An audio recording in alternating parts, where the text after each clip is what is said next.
اللہ الرحمن الرحیم۔ نبی کریم صلی اللہ علیہ وسلم کی روایت میں آتا ہے روزے دار کے جو منہ سے بو آتی ہے، حضور صلی اللہ علیہ وسلم فرماتے ہیں اللہ تعالیٰ کو مشک سے زیادہ پسندیدہ اور پاک ہے۔ جو بو آتی ہے نا، تو اللہ تعالیٰ کے نزدیک یہ جو بو آنا مشک خوشبو ہوتی ہے۔ آپ لوگوں نے پتہ نہیں سونگی ہے کہ نہیں؟ ہاں، یا جیسے عود تو بہت مہنگا ہے، لوگوں نے اب لوگوں کو معلوم ہوتا جا رہا ہے کہ عود کیا چیز ہے، تو مشک بھی بہت مہنگا ہوتا ہے، بہت مہنگا، حد سے زیادہ۔ تو یہاں حدیث میں مشک کو بیان کیا، تو مشک سے زیادہ اللہ تبارک و تعالیٰ کو اس بو کو اللہ تعالیٰ پسند فرماتا ہے، مشک سے زیادہ۔ اب یہ بو جو آتی ہے اس کو آپ ذہن میں رکھیں، طبیب حضرات سے بھی پوچھ لیں۔ یہ بو آتی ہے معدے کے خالی ہونے کی وجہ سے۔ یہاں اس حدیث میں یہ جو بیان کیا ہے معدے کے خالی ہونے کی وجہ سے جو بو آتی ہے اس کے بارے میں ذکر ہے۔ یہ ذکر نہیں ہے کہ مسوڑے کی خرابی کی وجہ سے، مسوڑے نہیں ہوتے، اس کو کیا بولتے ہیں آپ، گمز بولتے ہیں، یا دانتوں کی خرابی کی وجہ سے، یا دانت جی ہاں، جو یہ گمز ہوتے ہیں اس کی خرابی کی وجہ سے بدبو آتی ہے منہ سے، یا تو پھر دانتوں کی خرابی کی وجہ سے دانت اچھی طرح صاف ہو، اس کا ذکر نہیں ہے یہاں۔ دانتوں کو تو صاف کرنا ہے اور گمز کا علاج تو کرنا ہے، لیکن معدے کا یہ علاج ہے یہ نہیں کر سکتے، کیونکہ یہ اللہ تبارک و تعالیٰ کا حکم ہے، اس لیے اللہ تبارک و تعالیٰ نے حکم کیا ہے۔ اب عام حالات کے اندر یہ بدبو، اس میں عام حالات میں منہ کی بدبو کی حوصلہ افزائی نہیں کی گئی مسلمانوں کو، بلکہ کسی بھی قسم کی بدبو سے بچنے کی، کسی بھی قسم کی جو بدبو ہو یا کثافت ہو، گندگی ہو، اس سے بچنے کا حکم ہے۔ اس کی وجہ کیا ہے؟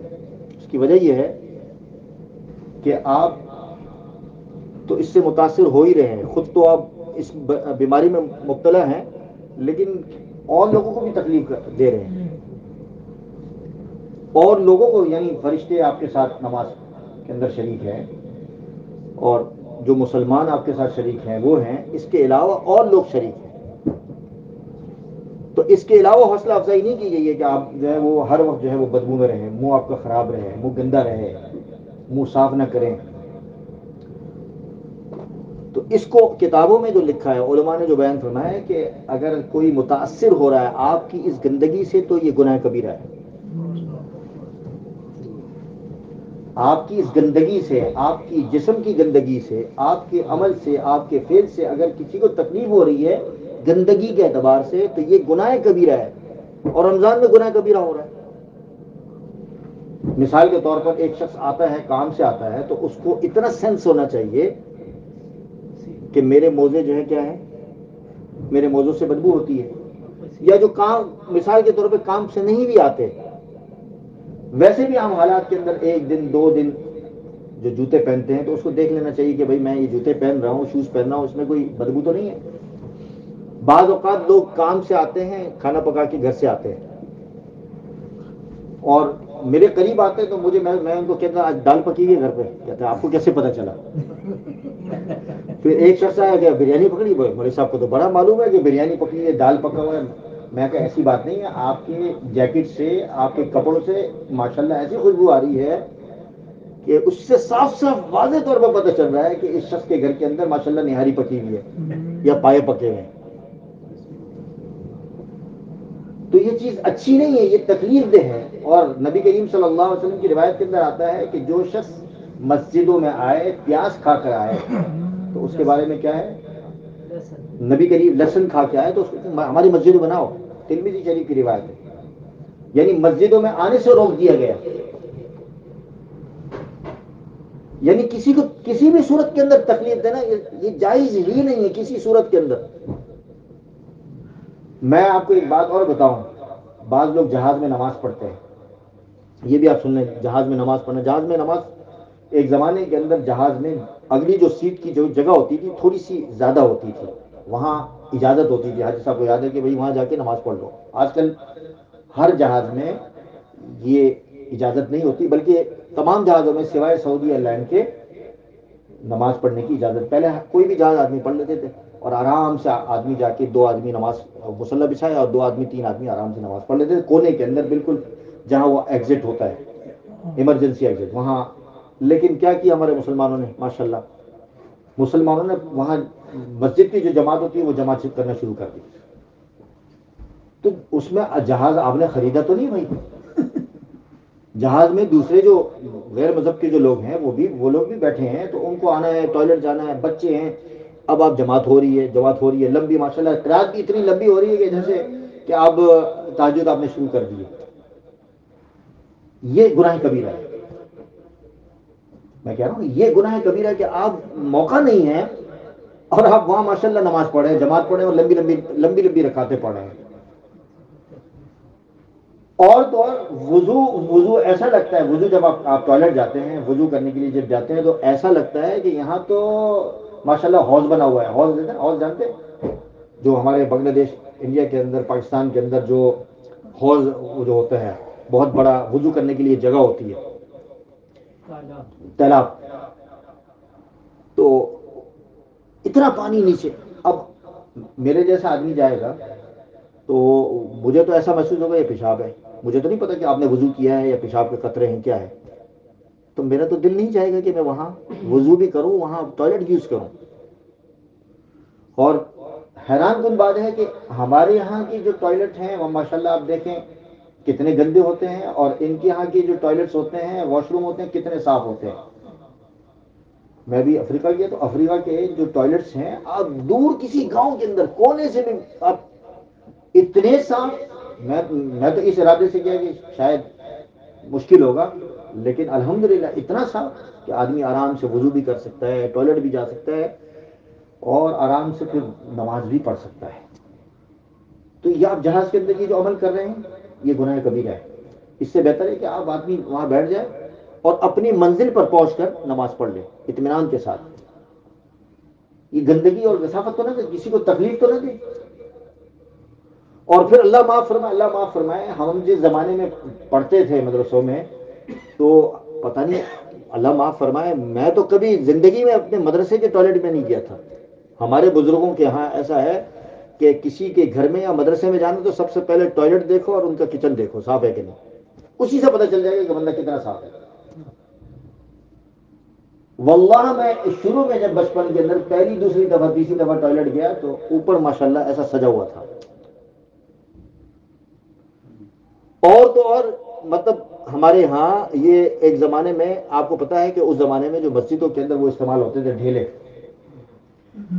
تو ڈھیلے باہر سے لے کے آتے تھے لوگ, ٹیشو تو نہیں ہوتے تھے, تو ڈھیلے بھی ڈال دیتے تھے اندر.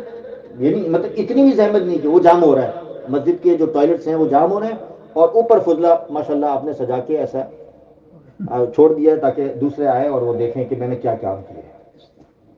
اور آج بھی یہ ماشاءاللہ ہوتا ہے, یہاں استعمال کرتے ہیں, میں نے یہاں دیکھا ہے کہ اوپر ماشاءاللہ ٹائی لگی ہوئی ہے, کوٹ پہنا ہوا ہے, بڑی گاڑی ہے ماشاءاللہ آپ کے پاس فراری, لیکن ٹوائلٹ سے پتہ چل رہا ہے کہ ماشاءاللہ آپ کتنے صاف ہیں.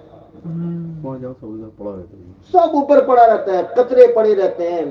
تو میں نے تو زندگی میں کبھی میں برداشت کر لیتا تھا, واللہ میں کہتا ہوں, میں 3 گھنٹے 4 گھنٹے یا استاد سے اجازت لے کے میں میرا گھر چونکہ سامنے تھا تو میں چلا جاتا, استاد جی میں ابھی 2 منٹ میں آتا ہوں, مجھے تھوڑی طبیعت خراب ہو رہی تو میں گھر جا کے.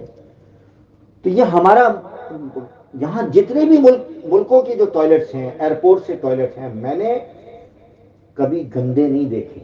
ہیٹروں سے لے کے آپ کسی بھی دنیا کے کسی ملک کے اندر چلے جاؤ, ایون کہ میں نے یہ والا جو تھرڈ ورلڈ کنٹری ہے اب یہ دیکھیں, لیکن ہمارے ملکوں کا حال دیکھ رہے ہیں, ہمارے ملک کے اندر دیکھیں آپ, سعودیہ کے اندر جاتے ہیں ہم لوگ ماشاءاللہ, آپ وہاں جو راستے کی جو ٹوائلٹس ہوتے ہیں آپ حیران ہوں گے کہ لوگ خیال نہیں کرتے, گندا چھوڑا ہوا آدمی احرام کے اندر کس طرح. مسجد اتنی خوبصورت, بیچارے کتنے صاف کریں گے صاف کرنے والے. رہی نماز آپ پڑھتے ہیں, نماز اگر آپ نے پڑھنی بھی ہے جہاز کے اندر تو آپ میرا جیسا آدمی جاتا ہے آرام سے, وہ چھوٹا سا وہ گلاس ہوتا ہے کبھی یا پھر ہوتا ہے, اس سے لیا آرام سے فرائض آپ نے پورے کیے, اور اگر بالفرض نیچے اگر آپ پانی گر بھی گیا قطرے تو صاف کرے تاکہ آنے والے کو تکلیف نہ ہو کہ بھئی آنے والے یہ سمجھے چاہے مسلمان ہو یا غیر ایمان والا ہو، یار بندہ صاف تھا. اور کبھی کبھار کیا ہوتا ہے، وہ نہیں ہوتا اسپرے جو ہوتا ہے، روم اسپرے بولتے ہیں یا کیا بولتے ہیں اس کو، جو چھڑکتے ہیں ٹوائلٹ جانے کے بعد، روم اسپرے جو ہوتا ہے تاکہ خوشبو ہو جائے. اگر نہ ہو تو تھوڑا سا صابن لے کے تھوڑا سا اس کو جو واش روم ہے اس کو خوشبو والا بنا دو. ایسا نہ ہو کہ بھائی آدمی نکلے اللہ اکبر مر جائے اندر جا کے کہ یار یہ آدمی کا ٹوائلٹ میں اس کی بدبو دیکھ کے انتقال ہو جائے گا. کیا حیا. تو میرے بھائی یہ گناہ کبیرہ میں شمار ہوتا ہے. یہ میں نے جو حدیث میں جو ذکر کیا، اس کے علاوہ کوئی کسی چیز میں حوصلہ افزائی نہیں کی نبی کریم صلی اللہ علیہ وسلم نے. رمضان کے اس عمل کو نبی کریم صلی اللہ علیہ وسلم نے حوصلہ افزائی کی تو ٹھیک ہے، لیکن اس کے علاوہ میرے بھائی ہمیں، اور پھر بعض لوگ کیا کہتے ہیں کہ میں دنیا کے کئی ملکوں کے اندر الحمدللہ پھرا ہوں. الحمدللہ ہماری کوشش ہوتی ہے کہ ہم نماز پڑھتے ہیں، کبھی منزل پہ جا کے پڑھتے ہیں، کبھی جہاز میں پڑھ لیتے ہیں، بیٹھ کے پڑھ لیتے ہیں. ہمارے مفتی ربیع عثمانی صاحب رحمۃ اللہ علیہ کا فتویٰ موجود ہے، انہوں نے کہا کہ بیٹھ کے پڑھ لو، اوپر کھڑے ہو جاؤ، قیام کر لو، اس کے بعد پھر بیٹھ جاؤ، قیام کر کے پھر بیٹھ جاؤ اپنی جگہ پہ. سعودی عرب میں کوئی مشکل نہیں، نماز بھی ہو رہی ہے آپ کی، کبھی منزل پہ جا کے پڑھ لو، اس میں کوئی شرم کی بات نہیں. آپ کو دنیا کے کسی ایئرپورٹ پر آپ کو نماز پڑھنے سے روکے گا نہیں. آپ کو اپنے، آج کل تو دنیا کے اندر، پوری دنیا کے اندر ٹریولنگ ہو رہی ہے، ہر ایک کو پتا ہے ہر ایک کے مذہب کے بارے میں، لیکن آپ یوں کھڑے ہو جاؤ بھائی، پورے جو آنے جانے کی جگہ ہے راہداری ہے، آپ وہاں کھڑے ہو جاؤ، سب بچھا دو کہ بھائی مسجد میں نماز ہو رہی ہے. اب تکلیف دوسروں کو ہو رہی ہے، آنے جانے والوں کو، لوگوں کو. میں ہمیشہ کیا کرتا ہوں، کبھی کسی کونے میں جا کے ایسی جگہ تلاش کرتا ہوں جہاں کوئی کسی کو نظر بھی نہ آئے، لیکن نماز ہم پڑھ لیتے ہیں. اگر آپ نماز اس وجہ سے چھوڑ رہے ہیں، لوگوں کی وجہ سے چھوڑ رہے ہیں، تو یہ تو بہت بڑا شرک ہے. شرک یعنی آپ کسی کے ڈر کی وجہ سے آپ نے نماز پڑھنا چھوڑ دی، یہ ٹھیک نہیں ہے، یہ تو جائز ہی نہیں ہے. آپ نماز پڑھیں، لیکن آپ کی نماز سے کسی کو تکلیف نہ ہو، آپ کی وضو سے کسی کو تکلیف نہ ہو، آپ کی آمد و رفت سے کسی کو تکلیف نہ ہو. بعض لوگ کیا کرتے ہیں، ایک اور بات سنیں گے، جنابت کا غسل ہوتا ہے ماشاءاللہ، وہ جو نماز نہیں پڑھتے یا جو نماز پڑھتے بھی ہیں، شادی ہوئی ہے ماشاءاللہ تو جنابت ہو گئی ہے یا جنابت ہو گئی ہے اور وہ غسل نہیں کر رہے. بھائی فرشتے نہیں آتے اس کے، پاکی ناپاکی کا خیال نہیں کرتے. ویسے اگر جنابت ہوگی یا آپ رات شب باشی کی ہے، تو آپ شب باشی کرنے کے بعد آپ نے کم سے کم، بھائی علماء نے لکھا ہوا کتابوں میں کہ آپ اگر غسل نہیں کر سکتے تو پھر آپ کم سے کم وضو کر لو اور آپ پھر آپ کے لیٹ جاؤ. اور کئی لوگوں کو تو دیکھا گیا ہے کہ جنابت کا غسل ہی نہیں کرتے، اور کتابوں میں یہاں تک لکھا ہے کہ کلمہ نصیب نہیں ہوتا ایسے لوگوں کو جو جنابت کا غسل نہیں کرتے. فرشتے نہیں آتے، اتنا بڑا گناہ. یہ تو مومن کی نشانی ہے کہ جنابت ہو، ناپاکی ہو، آپ فوراً جو ہے وہ غسل کریں جا کے. تو یہ ساری چیزیں ہمیں نیچرلی کوئی چیز سکھائے گا نہیں بندہ. ویسے تو آنی چاہیے نیچرل چیز کہ صفائی کا خیال، لیکن آپ اپنے بچوں کو سکھائیں. جنگل بنا ہوتا ہے ماشاءاللہ، یہاں ہاتھ اٹھاؤ، عمرے پہ جاتے ہیں تو میں دیکھتا ہوں جنگل نظر آ رہے ہوتے ہیں سب کے اوپر. تو جب اوپر کا جنگل ہے تو نیچے کا کتنا بڑا جنگل ہوگا بھائی، افریقہ کا جنگل ہوگا. بھائی میرے بھائیو، یہ ہنسنے کی مذاق کی بات نہیں ہے. یہ جب بچے جب بالغ ہوں، آپ اگر نہیں سمجھا سکتے تو کم سے کم ان کو کتاب لا کے دے دو، اپنے کسی قریبی جاننے والے کو کہہ دو، استاد کو کہہ دو، دوست کو کہہ دو، یار اس کو ذرا سمجھا دو کہ یار یہ بالوں کی صفائی کر لیا کرے، بالوں کی صفائی کر لیا کرے، بالوں کی صفائی کا طریقہ بتا دیا کرے، ناخن کاٹ دیا کرے. ناخن اتنے بڑے بڑے ہوتے ہیں ماشاءاللہ، نماز میں آ رہے ہوتے ہیں، نمازی ہے، اور وہ جب ناخن بڑے ہوں گے تو کیا ہوگا، آپ کو وضو نہیں ہوگا. تو صفائی، اب یہاں دیکھیں قباء آپ گئے ماشاءاللہ، قباء جاتے ہیں، فی رجال یحبون ان یتطہروا واللہ یحب المتطہرین. قباء والوں کی اللہ تبارک و تعالی نے قرآن کریم میں تعریف کی ہے. جا کے قباء میں نماز تو پڑھ کے آ جاتے ہیں، لیکن یہ آیت جو لکھی ہے مسجد کے اندر، کبھی یہ دیکھیے کیوں تعریف کی ہے. وہ ڈھیلے کے ساتھ پانی کا استعمال کرتے تھے اور مبالغہ کرتے تھے، زیادہ پانی استعمال کرتے تھے تاکہ صفائی رہے. مومن کا تو زیور ہے یہ صفائی، جو زیور ہے. اور نبی کریم صلی اللہ علیہ وسلم کی حدیث میں آتا ہے یہ ایمان اس سے مکمل ہوتا ہے. پاکستان میں ایک زمانے کے اندر لکھا ہوتا تھا صفائی نفس ایمان ہے، لیکن آج کل وہ لکھا ہوا بھی نہیں ہے، اور ماشاءاللہ صفائی کرنے والے بھی نہیں رہے، گندگی کا ڈھیر کا ڈھیر، ڈھیر کا ڈھیر پڑتا جا رہا ہے۔ تو میرے بھائیوں، بزرگوں، دوستو، یہ جو رمضان المبارک کا مہینہ ہے، یہ جو ہمیں یہ سبق سکھایا ہے اللہ تبارک و تعالیٰ نے کہ دیکھو رمضان کی جو اللہ تعالیٰ نے جو تمہارے معدے کی جو بدبو آتی ہے وہ تو ٹھیک ہے، بہت اللہ تعالیٰ کے یہاں بہت بڑا اجر اس کا ملنے والا ہے، لیکن عام دنوں کے اندر یہ حالت آپ کی یہ بہتر نہیں ہے، یہ تقوی کے خلاف ہے۔ یہ تقوی آ گیا نا، گناہ کبیرہ ہو رہا ہے تو تقوی کے خلاف ہے۔ تو صفائی کا خیال کریں، اور اگر آپ کوئی چیز دیکھیں تو آپ فوراً مسجد کی انتظامیہ کو آپ آرام سے پیار سے کہتے ہیں جی فلانا آپ کا ٹوائلٹ گندا ہو رہا ہے، میں صاف کر دیتا ہوں۔